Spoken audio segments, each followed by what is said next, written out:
This is the IELTS listening test. You will hear a number of different recordings and you will have to answer questions on what you hear. There will be time for you to read the instructions and questions, and you will have a chance to check your work. All the recordings will be played once only. The test is in 4 parts. At the end of the test, you will be given 10 minutes to transfer your answers to the answer sheet. Now turn to Part 1.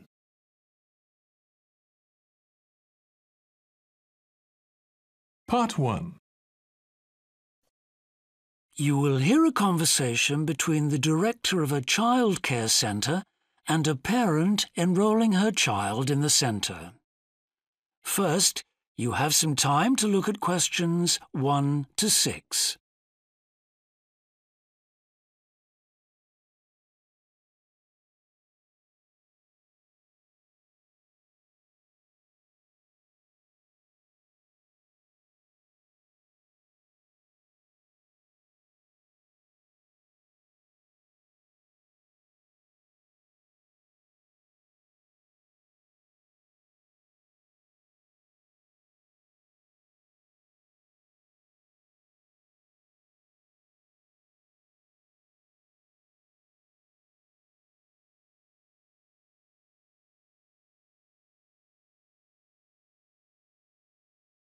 Now we shall begin.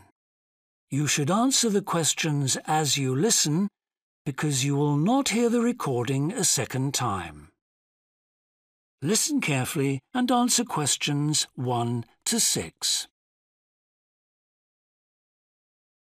Good morning. Welcome to the Early Learning Childcare Centre. How may I help you? Hi, I spoke to you last week about enrolling my daughter for next year. Oh, yes. I'll just get some details from you. So, you're her mother? That's right. And can I have your name? It's Carol Smith.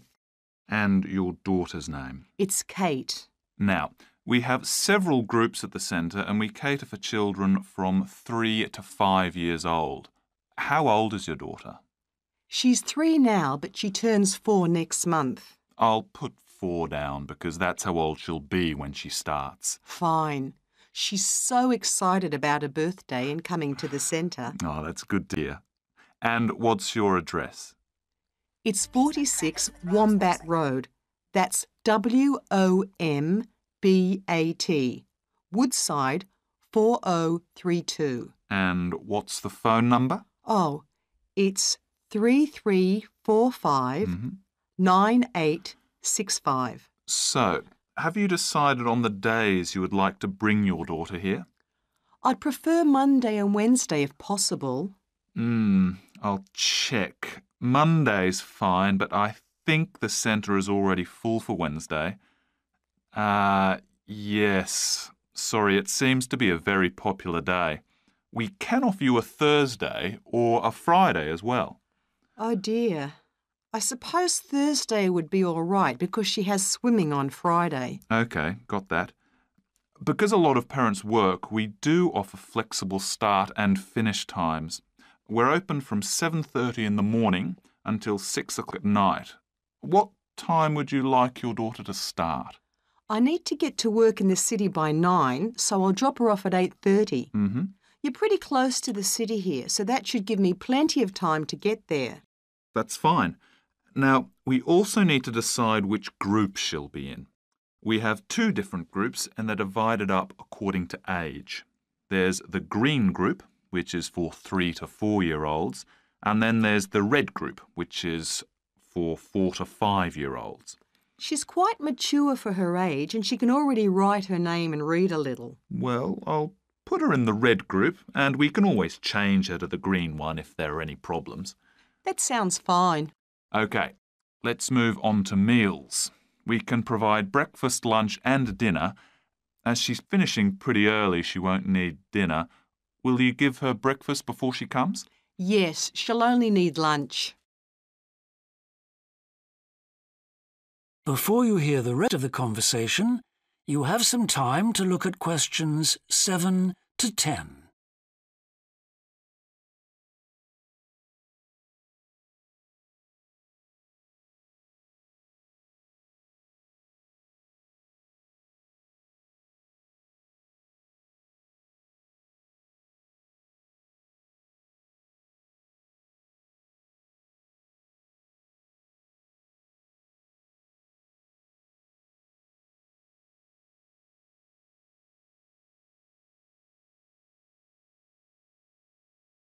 Now listen and answer questions 7 to 10.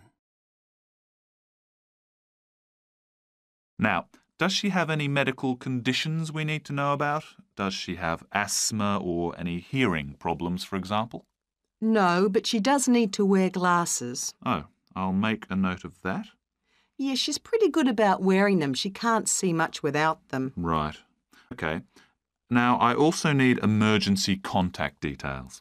So what sort of information do you need? Just the name and number of a friend or family member we can contact in case we can't get hold of you at any time. OK. That'd better be my sister, Jenny Ball. Uh-huh. That's B-A-L-L. Her phone number is 33467523. Great. So she is the child's aunt? Yes, that's right. I'll make a note of that as well.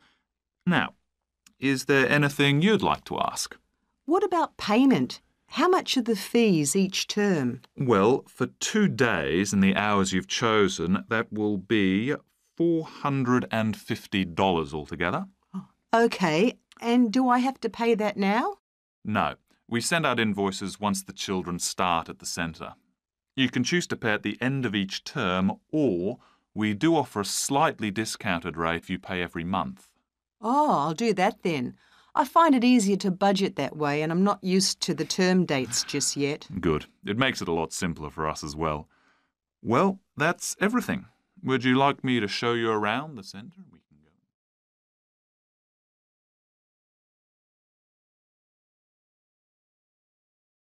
That is the end of part 1.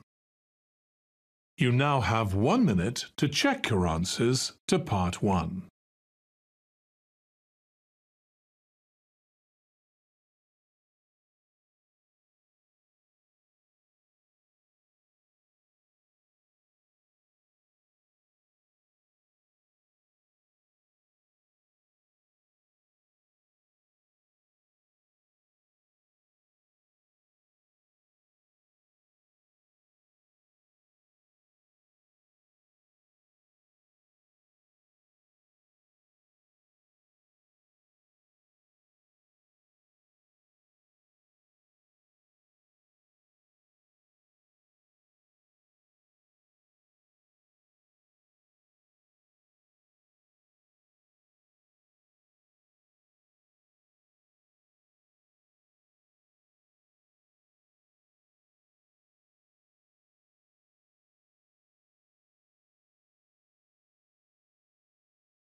Part 2.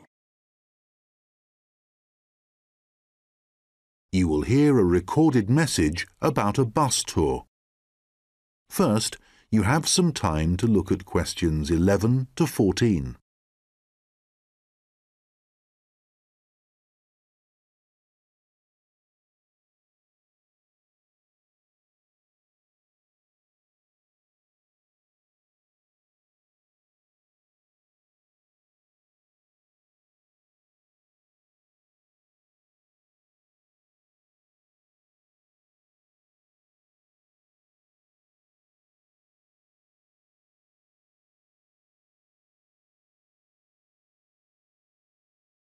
Thank you for calling the phone line for the Pacton-on-Sea bus tour. This is a recorded message lasting approximately 4 minutes, and it provides general information on the town bus tour. Pacton-on-Sea is a beautiful West Coast town and has attracted tourists for many years. One of the best ways of getting to know the town is to take the bus tour, which provides a wonderful viewing experience from one of our open-top buses. The tour is a round trip of the town, and there are a total of 4 stops where passengers can get on and off the bus. A lot of people start at the first stop, which is at the train station, as this is where many tourists arrive in the town. The next stop after the station is the aquarium, which is famous for its dolphin show, and which has recently expanded to include sharks. This is well worth a visit and is very reasonably priced. Leaving the aquarium, the bus tour goes along the coast road and after a few kilometers comes to the old fishing village, where you can get off to stroll along the waterfront. There are some original buildings here, but most of the area has been modernized and is now used as a harbor for all kinds of sea craft, including yachts and some amazing powerboats. The tour then heads off to the last stop, and this is where most of the shops are. So for those of you keen to do a bit of shopping, this is the place for you. Our advice is to go to this part of the town in the morning when it is relatively quiet. It does get very busy in the afternoons, especially at the height of the season. This area of the town includes an ancient water fountain where many people like to have their photograph taken. So do look out for this. Before you hear the rest of the conversation, you will have some time to look at the questions 15 to 20.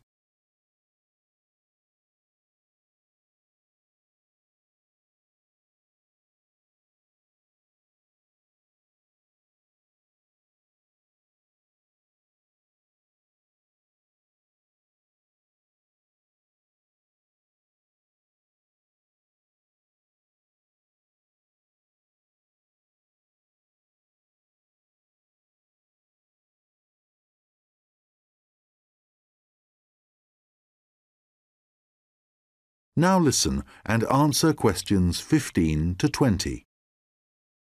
Now, some details of the costs and timings. A family ticket, which includes 2 adults and up to 3 children, costs $30. An adult ticket costs $15. Children under the age of 15 are $5, and student tickets are $10, as long as you have a student card. All tickets are valid for 24 hours, which means that you can get on and off the bus as many times as you like within a 24-hour period. So you could, for example, start the tour in the afternoon and complete it the following morning. The first bus of the day leaves the station at 10 a.m., and the last one of the day leaves at 6 p.m. Buses leave every 30 minutes, and each tour takes a total of 50 minutes. There are many attractions at each of the stops, so wherever you get off the bus, there will be plenty to do. The bus tour tickets do not include entrance to any of these attractions apart from the museum, which is located near the aquarium. Some buses have local guides who will point out places of interest and will provide information on the town. However, we cannot guarantee that every bus will have a guide, and so we also have an audio commentary that has been specially recorded for the bus tour by the tourist office.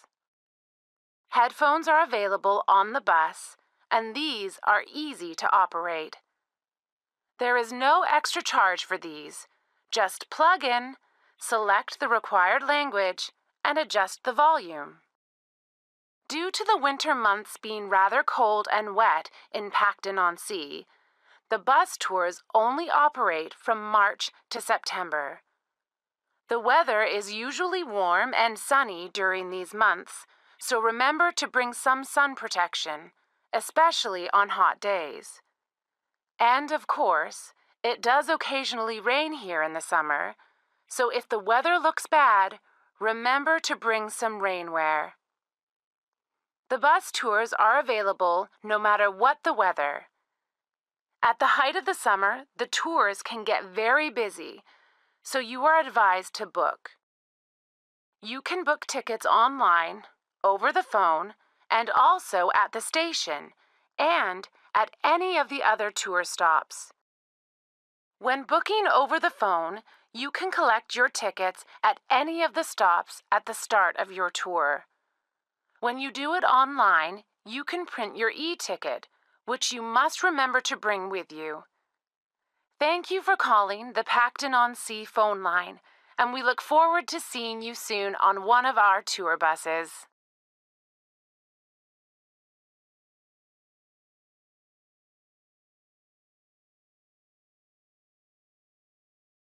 That is the end of Part 2. You now have 30 seconds to check your answers to Part 2.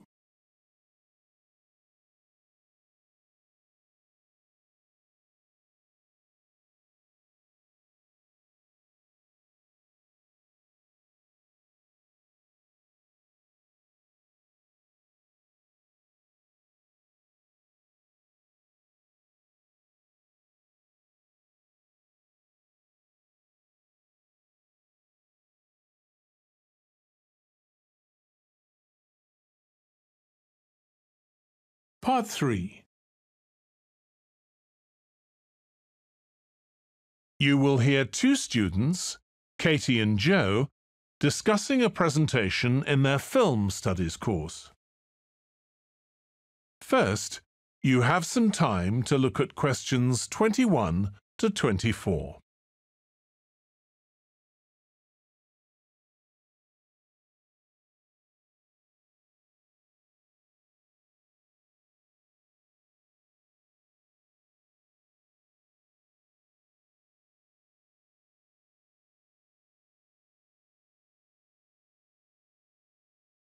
Now listen carefully and answer questions 21 to 24.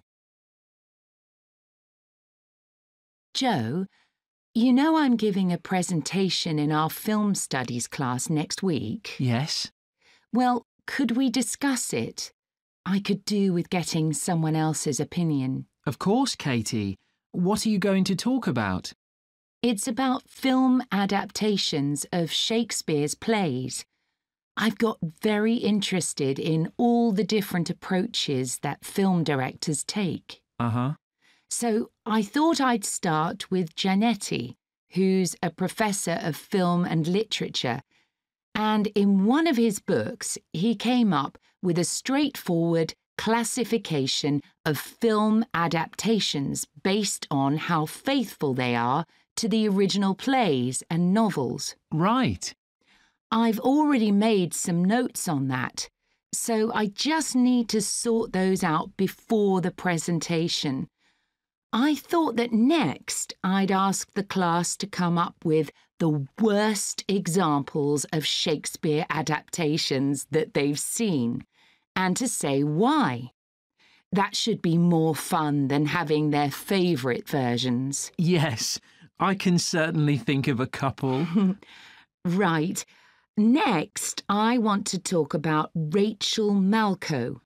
I came across something on the internet about her work on film adaptations, and I was thinking of showing some film clips to illustrate her ideas. Will you have enough time, though, both to prepare and during the presentation? After all, I doubt if you'll be able to find all the clips you want. Perhaps you're right. OK, well, I'd better do some slides instead, saying how various films relate to what she says. That should encourage discussion. Next, I want to say something about how plays may be chosen for adaptation because they're concerned with issues of the time when the film is made. You mean things like patriotism or the role of government? Exactly. It's quite tricky, but I've got a few ideas I'd like to discuss. Before you hear the rest of the discussion, you have some time to look at questions 25 to 30.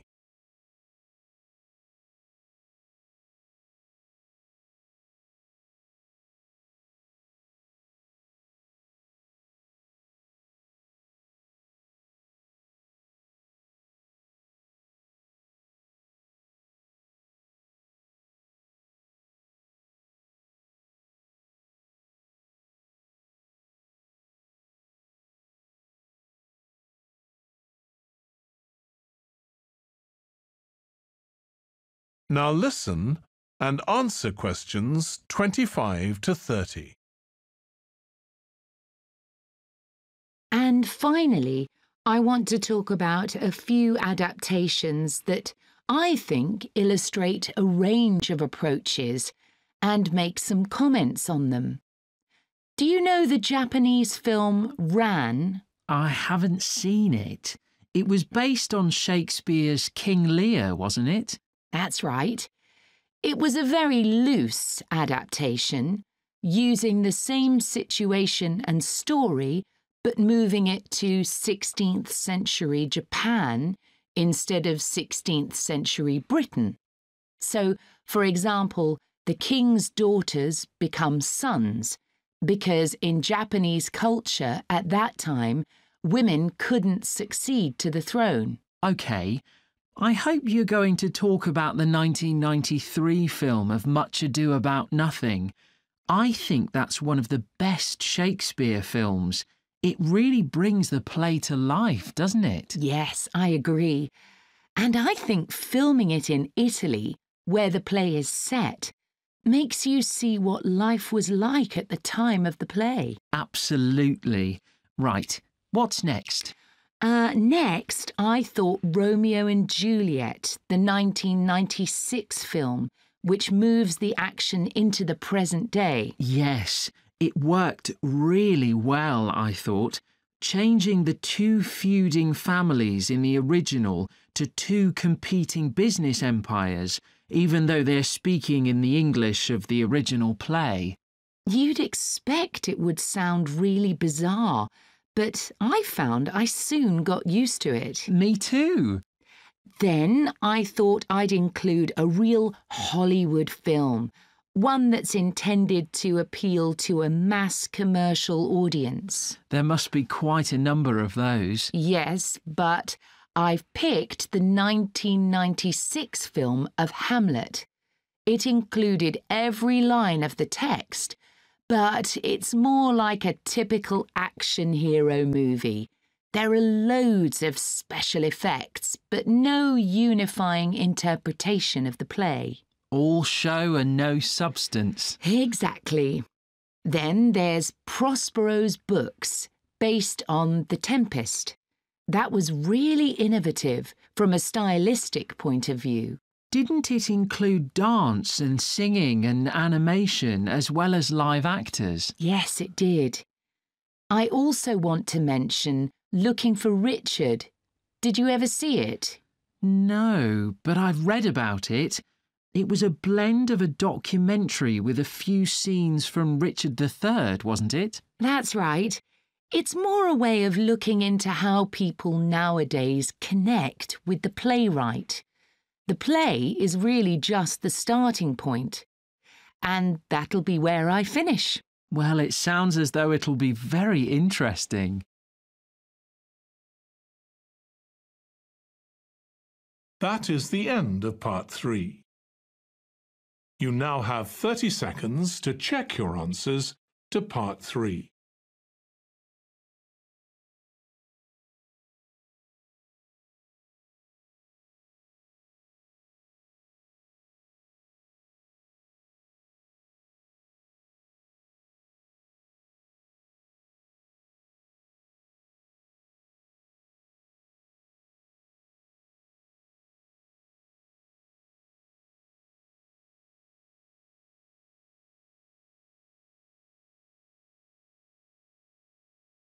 Part 4.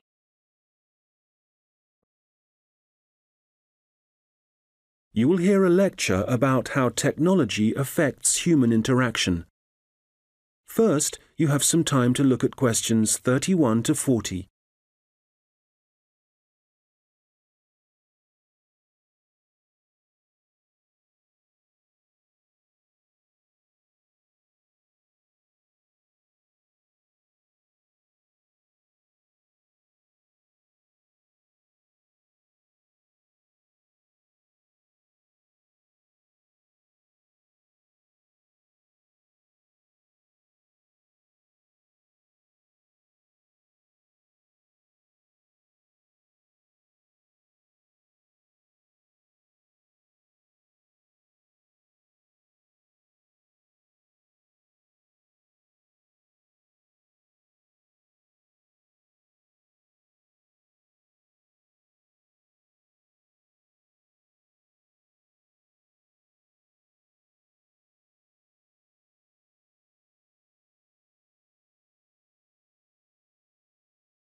Good morning.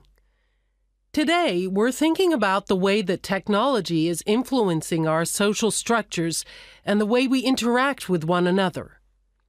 Humans, as we know, have always lived in groups. Without this arrangement, our species would have died out long ago. But now, the way we see and define our group is changing. I'd like to start by mentioning the research of American sociologist Mark Granovetter in 1973. It was Granovetter who first coined the term weak ties, which he used to refer to people's loose acquaintances. In other words, friends of friends. His research showed that weak ties had a significant effect on the behavior and choices of populations, and this influence was something highly important in the fields of information science and politics, and as you can imagine, marketing also. So, these friends of friends, people we might spend time with at social or work gatherings, might not be like us, but they can still have a positive influence because we share the same sort of interests. That's enough to make a connection, and this connection can turn out to be more beneficial than we might suspect. An example of this, an example of how the connection can influence us, is when our weak ties get in touch and pass on details about jobs they think might be suitable for us. Well, since Granovetter first came up with this theory, his work has been cited in over 19,000 papers. Some of these studies have looked at how weak tie networks are useful to us in other ways. And one thing that seems to improve as a result of weak tie influence is our health.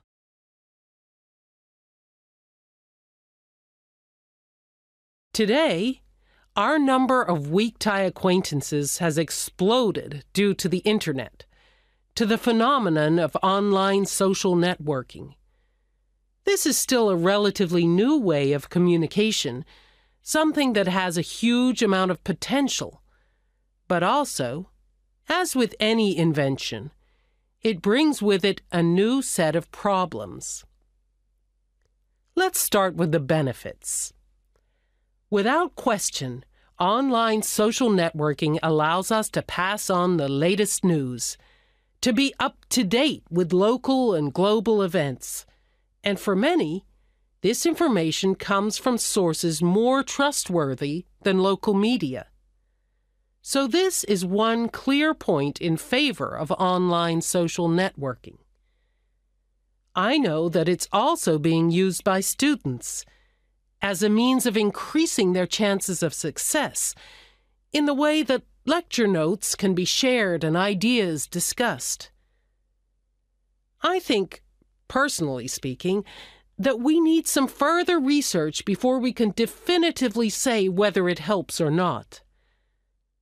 There's also been a great increase in the number of networking sites devoted to sharing advice on health issues, but there are as yet no studies to prove the reliability of that advice. Now, what we do have clear evidence for is that people are developing friendships and professional networks in a way that wasn't possible before. The process is faster. I'm not talking about quality here, but simply that they exist. And it's debatable whether the number of online friends that you have increases your level of self-confidence. That's perhaps an area of research some of you might be interested in following up. Turning to the problems, there are any number of articles connecting online activity to falling levels of physical fitness. But it's too easy to blame the Internet for our social problems. The poor grades of school children are also frequently linked to the time spent on social networking sites. But it would be naive to believe there are no other contributing factors. One real concern, however, is the increase in the amount of fraud, where, for example, people are using the personal data of others, which they've put online, for criminal purposes. This kind of activity seems likely to continue. And then, certainly for employers, online social networking sites have provided a great time-wasting opportunity, reducing productivity like never before, and I doubt they can put a stop to this habit, no matter what restrictions are in place. We'll come back to these issues in a minute, but I'd like to say something about the theories of Robin Dunbar, an anthropologist at Oxford University. Dunbar has found that the human brain has evolved in a way that means we can only give real attention to a particular number of people. 150, apparently. So, for example, if the number of friends on your online network is greater than that, according to Dunbar, this would imply the relationships are only superficial. Dunbar is not against online relationships, but he maintains that face-to-face interaction is essential for the initial creation of true friendship and connections. He's concerned that for young people, if their only experience of forming relationships is online, this doesn't allow them to form the ability or acquire the strategies for maintaining relationships. For example, in situations where negotiation or diplomacy is required, or where it's essential for...